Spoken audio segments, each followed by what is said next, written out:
আমি ওকে খুব বেশি ভালোবাসতাম, এতটাই যে নিজের গুরুত্বটা ভুলে গিয়েছিলাম। আরও ও জানতই না ভালোবাসা অবহেলা হলে ধীরে ধীরে মরে যায়। তুমি এত সিরিয়াস কেন হও? সব কথায় ভালোবাসা ভালোবাসা। আমি তো আছি, তাই না? থাকাটাই যদি ভালোবাসা হতো তাহলে কষ্ট পেতাম না। আমি শুধু একটু সময় চেয়েছিলাম, একটু গুরুত্ব। কিন্তু তুমি ব্যস্ত ছিলে সবকিছুর সাথে, শুধু আমার সাথে না। তুমি বুঝো না নাকি? আমার কাজ আছে, বন্ধু আছে, নিজের একটা জীবন আছে। সবসময় তোমাকে সময় দিতে পারি না। আমি বুঝেছিলাম, তাই তো আর কিছু বলতাম না। চুপচাপ শুনতাম, চুপচাপ কষ্ট পেতাম। আমি রাত জেগে তোমার একটা রিপ্লাইয়ের জন্য অপেক্ষা করতাম, আর তুমি সিন করে রেখে দিতেই স্বাভাবিক ভাবতে। আরে এত ভাবছো কেন? কাল কথা হবে। কাল? কত কাল আমি এভাবেই অপেক্ষা করেছি জানো? আমি চুপ করে থাকলাম। দিন গেল, সপ্তাহ গেল, তুমি একবারও জিজ্ঞেস করলে না তুমি কেমন আছো। আজকালও বদলে গেছে, আগের মতো নেই। হ্যাঁ, আমি বদলে গিয়েছিলাম, কারণ সব সময় অবহেলা পেলে মানুষ একদিন চুপ হয়ে যায়।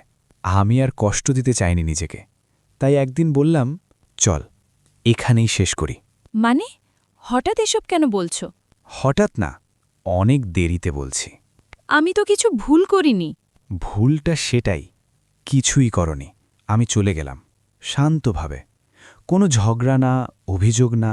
প্রথম কয়েকদিন ভালোই ছিল, কিন্তু তারপর রাতগুলো কেমন ফাঁকা লাগতে শুরু করল। কেউ আর জিজ্ঞেস করে না, খেয়েছ? সুস্থ আছো তো?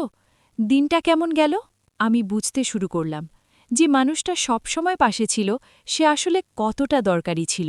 আমি মেসেজ করলাম, একটা, দুটো, কিন্তু কোনো রিপ্লাই এলো না। কারণ আমি তখন নিজেকে বাঁচাতে শিখছিলাম। যেদিন তুমি সত্যিই চলে গেলে সেদিনই আমি বুঝেছিলাম ভালোবাসা অবহেলা করলে একদিন সব শেষ হয়ে যায়। ভালোবাসা চিৎকার চায় না, চায় একটু সময়, একটু গুরুত্ব, যেটা তুমি দাওনি। আজও যদি তুমি ফিরে আসতে, আমি আর অবহেলা করতাম না।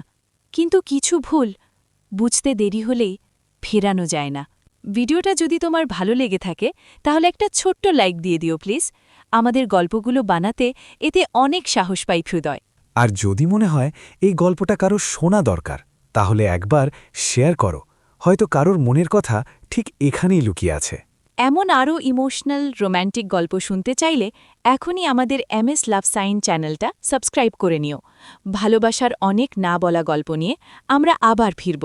আর হ্যাঁ, সাবস্ক্রাইব করার পর পাশে থাকা বেল আইকনটা চাপতে কিন্তু ভুলো না। নতুন গল্প এলেই যেন সবার আগে তুমি শুনতে পারো।